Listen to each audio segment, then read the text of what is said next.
Got it. And here we are. All right. So basically, just to recap that first session, we really delved really into how you ended up in the JFK program. You had your bachelor's in psychology, were taking some time off, doing Mm-hmm. non, kind of just exploring some different jobs and stuff like that. And then you were tipped off by a friend who is no longer a part of your life, but you found the program and connected with sports and psychology, and you went for it, and here you are. Yep. And then what we really focused on was your relationship, specifically with your fiance who went through a traumatic brain aneurysm, and that's obviously been a big part of your life. And we also delved into and how you cope with that and how you deal with that. And we also talked about your other close friend, Amy, who is a member of the Navy and is currently in Florida on the Yeah. bad coast, as you described it. No, just not the best coast. Yes. Why isn't that the best coast? Because the West Coast, best coast, it rhymes. West Coast, best coast. All right. Well, I digress. I don't think I'm going to win that argument, mostly because I would probably be with you. I wish I was back there. Exactly. Exactly. Um, so what I really wanted to hit on here was I want to briefly touch back on because I did have I had at least one additional question when it pertains to the JFK program and where you are in Okay.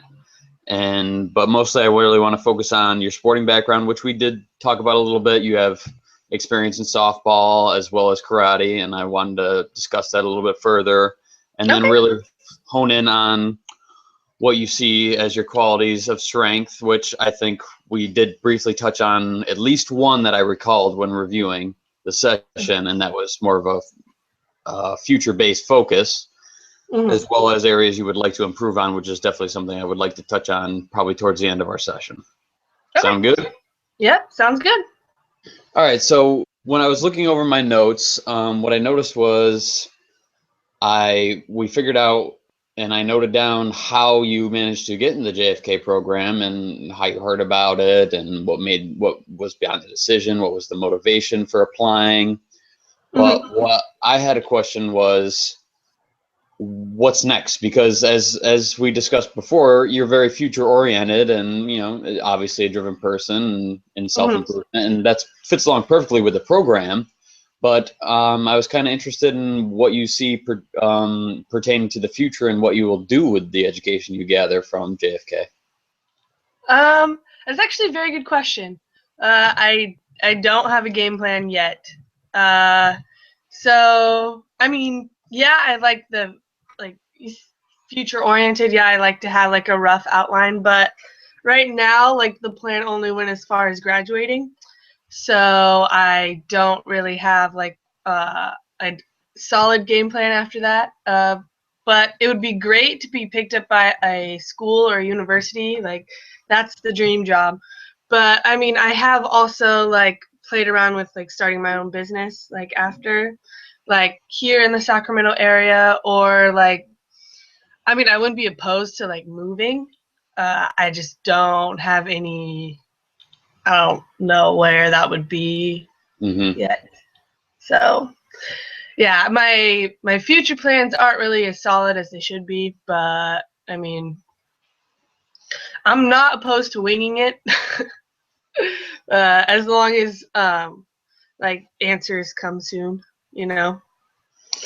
I can somewhat relate to that. I've actually come across more perspective through dialogue, whether it be with a supervisor, fellow compadres, and just reading in general about sports psychology, that I'm not very future oriented. And if I try and hone in more or less, even though we did our goal setting and we did very distant future based goals, it was Yeah. helpful because it did clear up some misconceptions I've had about goals, and I'm kind of moving away from long term goals and more or less focusing in on day to day. What can I do right now? With a direction towards a future aspiration, but not so measured in the fact. It Yeah. can be specific, but I don't like fixating on the measurements, because when we really hone in the point about measurements, it tends to get us results focused and takes us away from the process of achieving our dreams and our aspirations. Yeah, yeah. And If when we I'm get one, and when we get distracted and focus on the results, our production, our performance suffers tremendously. At least in my case, and what I've experienced as a coach, when they're focused on the results and just honing in on that feedback and labeling that feedback as either positive or negative, and then identifying their own characteristics based off that, that's when we run into trouble. And the goals will almost never be achieved when we lose sight of that and yeah. basically lose sight of the process. Yeah, I'm usually pretty good at like the daily goals and like short-term goals. I've just never been very good at long-term goals. Like I'll set a long-term goal, but it'll be like get my bachelor's in psychology, or okay, now get my master's in sports psychology, get married eventually. Like those are my long-term goals. Like I got the daily goals like pretty well. Like I'll write stuff down at night, like everything I have to do before or like for the next day, just so it doesn't like keep me up at night and I don't panic. But yeah, long term is it's not my strong suit. How did you come across the idea to write everything? Were you actually having trouble sleeping, and then Yeah, you like decided to start doing that? yeah, because like I'd wake up at night like, oh, I'm gonna forget to do this. I'm gonna forget to do that. Oh, and I have to do that.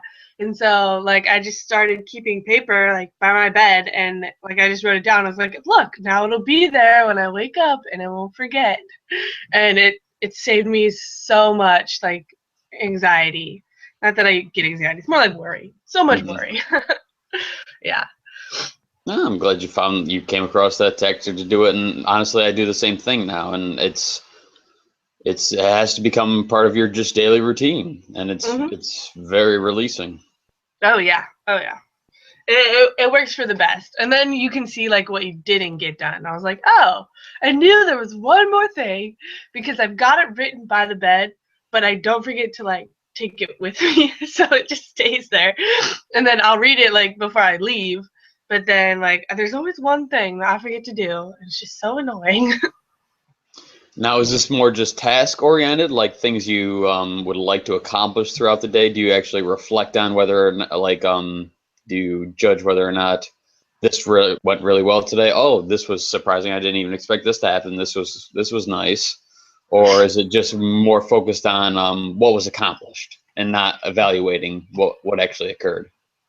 Yeah, it's more task stuff like don't forget to post or you really should start working on this paper that's due tomorrow, like Mhm. things like that. Okay. All right. So we don't have really a clear set idea, but something I've started just to remind myself, it's kind of become an axiom, just be so good they can't ignore you, and the results will follow wherever they may come. Oh, that's a good one. I like that one. So I'm not very, like I said, I know we previously established a goal of player development coach in the NBA for me, and if I'm just if I just become the best sports psychology, like I said, focus on sports psychology and focus on basketball in general and learning as much as I can in those two areas and be the best I can be, the results will take care of themselves. Oh yeah, most definitely. And I just find that very worry releasing or anxiety releasing. It really dissipates the anxiety and that future focus that so many of us get caught up on. Yeah, yeah, for sure. So it seems like you have a very healthy outlook on that, and it's kind of like, meh, more or less, if I take care of these things, something will come up. Yeah, yeah, that's usually how it goes. Like, I mean, even when I applied for my undergrad, I only applied to one school. And like I was like, either it'll work or it won't, and we'll see what happens. And yeah, I mean, it'd be better to have like a little bit more of a game plan, I think. But I mean, I just if it like bothers me enough to worry about it, then I'll get there. But I figured if I'm not super stressing about it, then why overthink it and then cause myself to stress about it? Like, I don't need that. That seems like a very solid approach. I'm envious. I get too caught up in the future myself, and then I lose sight of that, and it hurts Yeah, me. So, should be proud of that, Christina. We can put that down yeah. as a strength. Thank you. Um, All right, so in your youth, you got involved with softball and karate. Did I miss anything else that you were involved with sports-wise growing up? Let's see. I did soccer, I guess maybe for like 3 seasons, 4 seasons. All I remember is that my last season, I think it was 14. We lost every single game except for one, and except for the last one. But I mean, I never really liked soccer just because I'm really bad at running. And then I think when I was 10, I tried to play basketball, but I wasn't good at that either. So yeah, no, it was mostly softball and karate. Uh, yeah. Now, are you still active in either one of those? I don't think I ever Uh, asked you that. Good question. No, I'm not. I did slow pitch last year with a Mm-hmm. couple of coworkers, and I didn't get invited. That didn't happen again. I mean, I would love to do that more, but I don't have time for it. That's all. Um, I'm hoping maybe next year I'll have time for it, or because like me and my fiance, we met through karate, right? But so we would both love to go back, and I'd really love it for him to go back for his like physical therapy. But so I'm hoping like next year or like in 2 years we'll have enough time, and then like the resources to do it. That's my goal. Another rough goal to throw out there. No, I completely agree, and I would definitely like to get back in martial arts myself. So it's Mhm. obviously many of the things that are discussed in karate both attain both the internal and sports psychology stuff we talk about, as well as incorporating the body. So it's a great mixture, and Yes, yes. karate really embraces it, whereas other sports really don't focus in on it as much. That mind body connection. Yeah, and it's it's like weird when you think about it, like why? But then it makes sense because I don't know. I read this article that said like mixed martial arts and then like boxing have like less reported like acts of violence as compared to like football or hockey, and Hmm. it's just because you have to be mindful of like where you put your strength or where you put your like punches or whatever, and whereas like football and hockey you just go hard all the time, and so I don't know. It's tricky trying to incorporate that like mindfulness stuff into certain sports, but that's what we're here for, right? That's the Well, challenge. absolutely. I mean, often in other sports, in team sports specifically, I mean, we get so focused in on roles, Hmm. and within this particular role, you are assigned these specific duties, and then you get Yep. fixated, you get tunnel vision. I have to act within this role at all times, and then you get very highly specialized within that role, and that's the only way you view that sport, through that prism. Yeah. Whereas in individual sports, and particularly martial arts, especially with martial arts and fighting, because the atmosphere is very dynamic, you have to Yeah. constantly adjust and look at new ways and new approaches. Hmm. So it's a natural flow of the process, and you're going to be more open to things and more in touch and more self-aware. Yep. Yeah. Now, obviously, you were interested in sports, and you got your bachelor's in psychology, which led you down to eventually down the track of this program. Hmm. How did you maintain that interest in sports and have maintained it up until this point? I think my family probably plays a big role in that, like, because all my siblings are younger, so they're all still in sports. My oldest little sister, she plays soccer at a D1 school or softball at a D1 school right now. My second little sister, she's a junior in high school, so she's like looking at school. She's actually going to New York in a few weeks to go look at school there. I mean, it's her decision. It's fine. Um, and then my little brother, he still plays baseball. We're actually going to Reno this weekend so he can play baseball. Uh, But he's really into like more of the action sports, so he's into like skateboarding and stuff. Like my dad built him a half pipe in our backyard. So really? yeah. Yeah. So I mean, it's constantly around.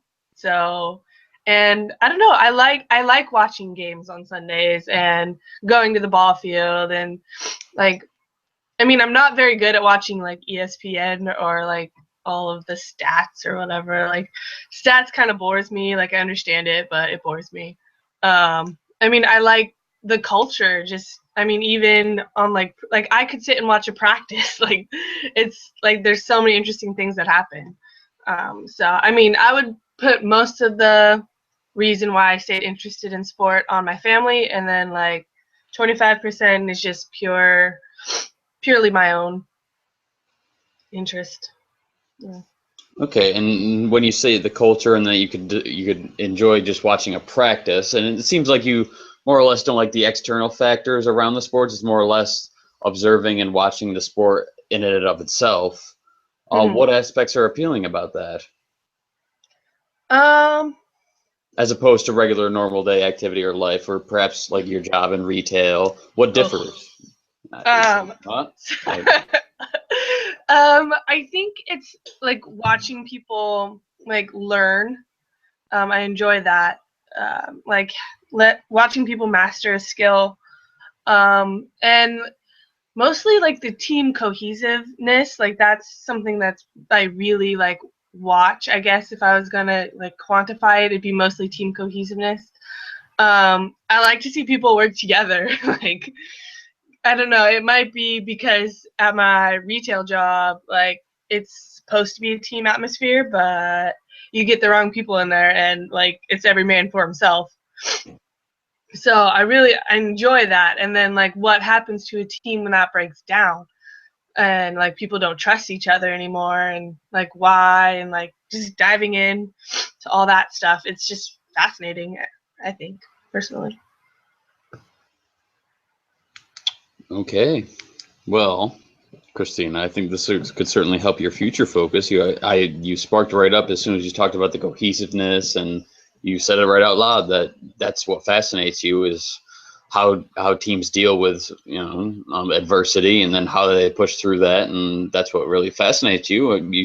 I would suggest that you certainly look into that for your future aspirations. Yeah, yeah. So that's why like being picked up by like a school would be great because they have a bunch of different teams and you just work on cohesiveness in general. And then if like they want more specific team stuff, then you talk to me. We'll figure it out. Like, yeah. Now, you also noted that you enjoyed watching seeing people try and master skills. Now, could you give me an example of that, and what necessarily is so admirable about about watching that process, and what interests you in that process? Um. Yeah. So like for example, if this like a girl's been trying to hit an outside like rise ball and like you see her struggling with it all season and then like finally at the last I don't know she finally gets it right and I think it's just like that spark and confidence that the athlete will get.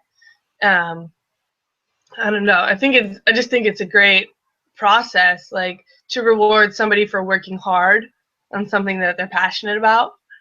I don't know, I think it might like go back to the fact that I mean, I like working with kids, so you get to see that a lot when you work, especially with like the younger ones, like seeing them figure stuff out, and they're like, "Oh, I get it! I know how to do this," and then they're just so happy, and it's hard to see like as people like age, right? Especially like at the college level, like it's so difficult to like get them excited, like that they're learning about their sport. I mean, not for all athletes, obviously, but you know, for like the ones who feel like they've got it all down and then they're only struggling with this one thing and they just have to get it. And then like once they get it, they're like, yes, I got it. I mean, the next game they'll find something else they're not good at, but you know, it's that one moment that they know that they can like work hard and they can get it. And I don't know, I think it's not only inspiring, but I like to see other people like just do good. It just makes me happy, you know.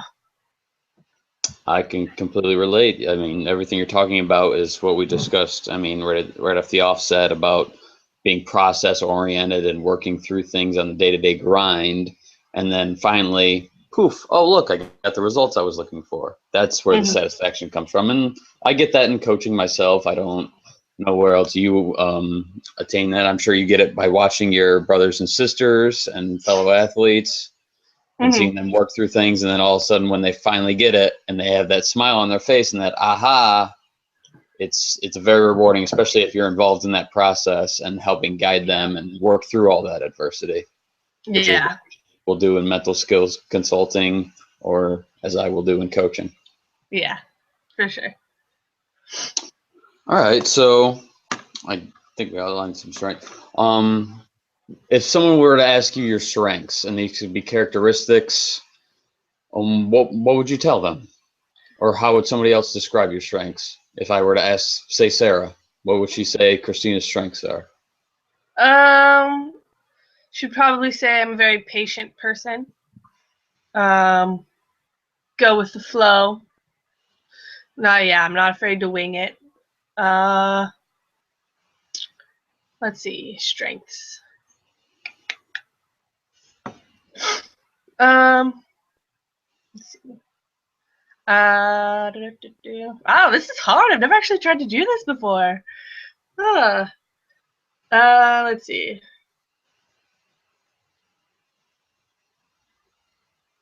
I try not to be very judgmental. I give people the benefit of the doubt for sure.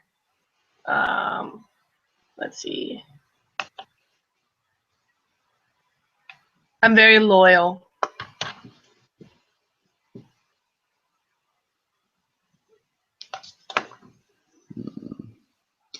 Okay, I can work with these. Okay, good, because I totally ran out. It's all right. Don't feel bad. Um, Now, when you say non-judgmental, it seemed you said you put it. There felt like there was an emphasis on I try to be. When these Yeah. conflicts come up where you find yourself being judgmental, what does that process look like of going from placing judgment, good, bad, strange, those type of labels? How do you get yourself away from that and reestablish that calm, non-judgmental approach? So I don't know. I mean, I don't like to enforce stereotypes, but as I am a girl, like I'll say, I don't know, I'll just give an example. Like I'll go to work, right, at my retail job, and I don't know, there's this one manager I cannot stand for the life of me. But I know for a fact that like when I first met her, like I had no problems with her. Like I was like, "Oh yeah, cool. Like you've been here longer than me. Like let's do this and this." And then she like moved up, like she became a manager, and then I was like I had certain expectations of her like leadership abilities and all this other stuff. And so like for the first few weeks that she was manager, like everything was cool, like it's no big deal. But then she like started like not meeting those expectations, I guess. I don't know, that's kind of a harsh way to say it, but I didn't appreciate her managing skills. Like she started to not be nice to people. Like she had unrealistic expectations of what she wanted everyone else to do. And like I don't know, she like after a while, then I like my that's when the judgment turned on. Like it took a long time, but now like I see her and I just like judge every single thing she does because I don't like her anymore. But it takes me a long time to get to that point. Mhm. So like almost to a point of some people have told me uh like naivety, like that's how long it'll take me for me to judge people. So but it will happen at some point if you keep like not meeting expectations, even if the expectation is just to be nice to people, like, or if it's to not yell at people. Like, it's not that hard. So yeah, I think, did that answer your question? I kind of forgot because I didn't want to get too ranty on this manager I hate. No, this is what, Okay. no, you talking about it is giving me more information to work on. And what I asked was, how do you work through the process when you find yourself starting to judge someone? what does that look like? And that was a great description of what it looks like. And my next question would be, are you okay with the fact that perhaps some people may take advantage of that non-judgmental behavior and perhaps giving the benefit of the doubt for a lengthy time before you start placing labels and more or less having some sort of distinct viewpoint of that person? Yeah, I mean, I guess it's always been just a little bit of a worry, but honestly, it's never worried me as much as it worries my loved ones. So, like, uh, I've never been to a car dealership, but if I told my dad I was going to go to one, he would not let me go by myself. Like, absolutely at all, never. Even when I'm like 42, he'll still insist on coming. Like, it's that's what because they know me the best, so they've seen like my non-judgmental over across like a lot of people. So like I don't know, even if like Sarah, she would not let me go to like a sketchy part of, like, if I told her I was going to Oakland, like she'd be like, "You're not going by yourself, are you?" Like, well, what if I am? It's fine. She's like, "No, it's not." I'm like, okay. So I mean, I don't know. Like, yeah, it's always been like a little bit of worry, but I mean, I wouldn't say anything terribly awful has happened because of it. So I haven't had a reason for it to stress me out yet. So On the flip side of that, what has it opened up? What benefits have you gained based on having that non-judgmental outlook and giving people the benefit of the doubt? I straight up just get along with more people. Like, yeah, like there's this guy at work and he's like, I don't know, he's very what's the correct word? He's nice, but he's very sarcastic, and like, I don't know, not a lot of people get along with him basically. Mm-hmm. But I mean, he hasn't done anything to me, so like I just laugh because I think it's hilarious. Like, and now we're like, I don't know if I'd call him friends because I don't think he would say friends, but he doesn't hate me, which is awesome. Some like stuff like that. I get along with a lot more people, and it makes my life a lot easier.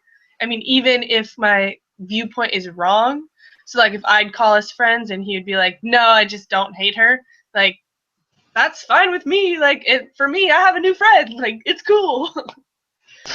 So yeah, I think that's one of the many benefits, and I just find it easier for me to get to know somebody before I judge them, which is like something I appreciate in myself. Like, because if I just judge people based on what everybody else has told me, like if that was a situation that arose, then I don't know, I just feel like I have half the friends that I have now. I tend to agree, Christine. I think I too as well. I'm very non-judgmental. I don't like going based off other people's opinions because I haven't experienced the world they have. That's Yeah. through their lens. Yeah. And much of our reality is subjective. It's basically the story we tell ourselves. Yeah. Particularly when it Exactly. comes to memories. I mean, Yeah. everybody thinks, oh, memories, they're etched in stone. No, they're pretty fuzzy. It's more or less how we tell ourselves what happened. That's how it's Yeah. created. Yeah. And you don't realize that. I didn't realize that until I took like 3 different psych courses that told me that. And I was like, yeah, it makes sense now. Like, that's not a thing. Yep, we shape Okay. our own reality. And you being so open to people, you summarized it beautifully because it's very true. If you are open and non-judgmental, you're naturally going to attract people because who likes to be judged. Like Exactly. you said, just treat people the way you would like to be treated. Hmm. I have not done anything to you, so why are you basing a character trait or a viewpoint of me when we have never interacted in such a way? Exactly. Exactly. That puts people in boxes, and I don't think that's fair. I think humans have the potential to continuously change and grow, and if you label them and come from that judgmental viewpoint, Hmm. then people can't grow, and Exactly. it's very limiting. And who wants to be limited? I don't like to be limited. Exactly. Exactly. And that's like exactly where I come from, and then like people will argue, well, like how long do you let them like be negative if they're not going to change? And that's also subjective. Like it's like however long like I see potential in somebody, that's how long I'm going to let them stay. Like I'm not going to put a timetable on it, you know. Right, because context driven, it's individual driven. I mean, it's stuff we talk about all the time. Mhm. Everyone is different, and we have to. Exactly. If you're accepting of that, not judgmental, then you're able to establish those strong relationships because you're more trusting of someone. And I don't know. I'm kind of rambling on there. We're just kind of just cycling through the same point over and over again. So Right. I think I'm going to move on. I think it's a tremendous trait, and I'm glad you brought it up as a strength. I'm glad we discussed it a little bit further, even though I didn't contribute too much to it. Now, leaning on those strengths of being loyal, non-judgmental, future-focused, patient, calm, how can we take those traits and apply them to areas you'd like to improve? And what are these areas you would like to improve on? um I don't know yet. Like I've been pondering it because I knew that question was coming. And I mean, I don't know. I mean, I'd really like to be able to wake up in the morning, but let's see. Yeah, I don't know. Maybe get more organized. I've never been very good at being organized. Um, let's see. I mean, I'm not super stressed. I feel like my self-talk's pretty good. Mm-hmm. Um, Now, when you say you're unorganized, then what does this apply to? Just in general? Is it more or less? Because you talked about how you make sure you stay on task based on writing stuff down and keeping that next to your bed, and that was an yeah, effective strategy. yeah. And What parts of your life are you unorganized? um, even though I have like that list next to my bed, like I feel like I don't have enough like future like game plan. So like we've got this transcript due like Sunday or whatever, right? For counseling skills B. Mm-hmm. And I don't know, I feel like I just saved it all to the last minute. I'm really, really good at procrastinating. You could put that as a strength too, procrastinating. Um, and so, I mean, like, I'm not super far behind. Like, I got my interview done and, like, I've got half of it transposed, but I just feel like I could have spaced it out so I don't have it, like, all, like, right at the end, you know? And I tend to do that a lot with things. Like, I don't know. I mean, that's just always been a goal of mine is to get better organized. Um, I guess I'm not as bad as I thought I was, but like when it comes to Christmas, I'm gonna buy all my presents with 15 days left till Christmas. That's how it's gonna happen. Uh, I don't know. I don't know. Sorry, I don't have a Now, very good answer. no, that's okay. It's clearly procrastination is an issue, and I mean that's a very common issue for all of us. I honestly, I didn't look at the calendar. That's what was my mistake for the counseling skills class you were discussing, and I'm actually doing my interview tonight, so Okay. Yeah. don't Yeah. feel See. overwhelmed or anything by it. But in doing so, once I recognized that, I Mhm. made sure, okay, I'm going to make sure all my discussion posts are wiped out clean. I don't have to worry about any of that other stuff. And Yeah. I've done that over the weekend and make sure I get all that done. Yeah. So like I realized that that thing is due on Sunday, and I'm leaving for Reno on Saturday night. So I have to get all that done by mid Saturday, and I mean it's possible by mid tomorrow. I do have a shift at, it's an 8 to 12:30 a.m. shift. So that's going to make Saturday morning hard, but if I can get most of it done today, should be okay. I'm Hmm. thinking. I'm hoping. Now, So, the task list right next to your bed seems to work very well. yeah. Now, it seems like these are, and this is natural for everybody. I mean, when it comes to procrastination, it tends to be on more future oriented things and more larger scale things that are bigger project perhaps. Yeah, yeah. And that's true. Like I don't usually write those ones down, like the far away goals. Like I don't know, kind of like I told you, like my goal right now, graduate. Goal after that, it's pretty fuzzy, you know. It'll, you know. I mean, I have like things that would be awesome to do, but I mean, I'm not committed to those. Like my heart's not going to be broken if I end up doing something other than working with a university or working with like solo. I mean, like, yeah, I'd like to get married. Like when that happens, I don't know, not set in stone. So I keep telling people 2017, but you know that's an entire year. So Well, there's certainly other factors in play here. You are marrying another person, so it's not like you can just set the date and this is when we're doing it. exactly, There's some negotiation going on. There's a relationship after all. exactly, and like we're both not very. I mean, we know it's gonna happen eventually. Like we're not super into like, okay, let's find a date. Let's start getting stuff done. Oh my gosh, there's got to be a thing. No, that's not really how we roll. We're like, oh, okay, yeah, we'll figure out a date eventually. Should probably figure out if we want to live together. And can we get a puppy? Like that's where I get distracted. Like, can we move somewhere that I can get a puppy? And then we'll just go off on that and nothing gets done. So, I mean, like I'm happy. Like I wouldn't change any of it. It's just not very good for like the detailed quite stuff. So, I mean, getting more detail oriented, I think, would be a good goal. Let's see. Yeah. I mean, oh yeah, maybe I was thinking about doing some. Ow, stab myself in the eye. Some confidence stuff. I mean, my confidence is pretty strong, but like when it comes to sports psych stuff, it's not. So, I mean, if you know any like tips for that, I wouldn't be opposed to working on that. Confidence as in like teaching the skill set or Yeah. certain approaches to it?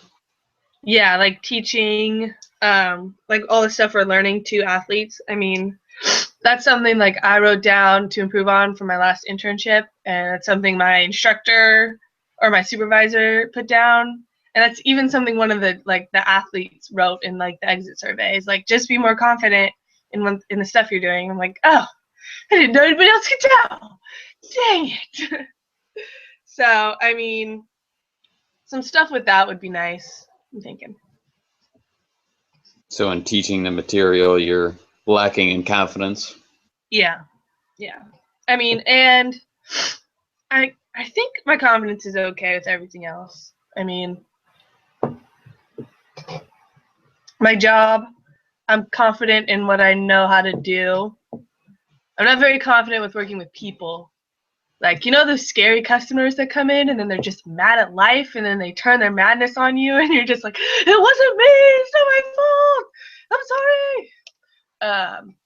And then it's really hard for me to say no when they want to use an extra coupon and they're not allowed to. So confidence in that I know the rules would be great. But yeah, I mean, I think in life, everywhere else, it's pretty okay. But like, just I want to be more confident in like I don't know, in the stuff I'm learning. I think. Okay. All right. I definitely have some ideas on where we can take some of these areas to improve on. So things I want to touch on next time. I know we might be cutting it a little bit short here. I mean, I think that we're at like the 40-minute mark or so, but That's okay. I I need don't to think get Ricky's gonna running. notice. Unfortunately, time duty Okay. does call for us coaches. Yes. Yes. I think the organization will help a little bit building off that, but becoming more detail oriented, I think, is going to be a big key for that Yeah. procrastination. I think they all interrelate as well as the confidence Yeah. that you will have in teaching the mental skills and the stuff you're learning, as well as interacting with customers at work. And I can relate to that at CVS, and many customers come in and they're just obnoxious and very upset and putting their troubles on me, and I just simply portray the mood that I want them to have. I put a nice big old smile on my face and, oh, that's interesting. I'm sorry, sir, this coupon is no longer valid. You see, this is the expiration date. Or you did not buy X amount of items. It's Right? unfortunate. We cannot Yep. take that. No, you do not have a receipt. So you cannot get a full refund. I apologize. Here's what I can do for you. Yep. And then when in doubt, call the manager. Oh, yes. I love the fact that I can just call them. Oh, you can always, the go-to is, oh, I'm new here, so I'll just call the manager. I haven't dealt with this situation before, but I'll call the manager for you. Yes, I do that all the time. Or like well, my date that I started working is on my name tag, so I'm like, oh, this system is new, so I'm not sure why it's not working, but I will find somebody who does know. See, I have avoided that issue. I'm glad I don't have that problem. Yeah, no. Ugh. I think detail oriented is something I'll probably key in on come for our session next week. And Okay. if we are able to focus in on that and instill better habits when it comes to finding the details, I think the procrastination, you will naturally become more organized if you become more detail oriented, and the procrastination will lessen, as well as your confidence in the material you're teaching will Mm, increase as well. yeah. Okay, cool. Sounds good. All right. Oh, and I'm thinking about quitting my retail job in January. So if next session I can use you as a neutral third party, that would be great. Sounds like a plan. All right. Yeah, I forgot about that. Yeah, that's a thing. Oh, very excited. Okay, but Is there another job I have to ask before we head out? oh no. It's just like in January, like I'll be starting my third internship, and then I'll have like I think I'm taking like 3 or 4 classes, and I do have another job, but that's just because I work 2 jobs anyway. But that one's only 8 hours worth of like stuff a week. So, and yeah, there's a lot of pros and cons to it. I don't know. It's stressing me out a little bit, but I don't know yet. I'll have to think about it for a while, but It's certainly something we could talk about. I'm always okay, open to talking about whatever. cool. All right, Christina. Alrighty, have fun coaching. Will do. Enjoy your weekend in Reno. Thank you. I will. Bye. Bye.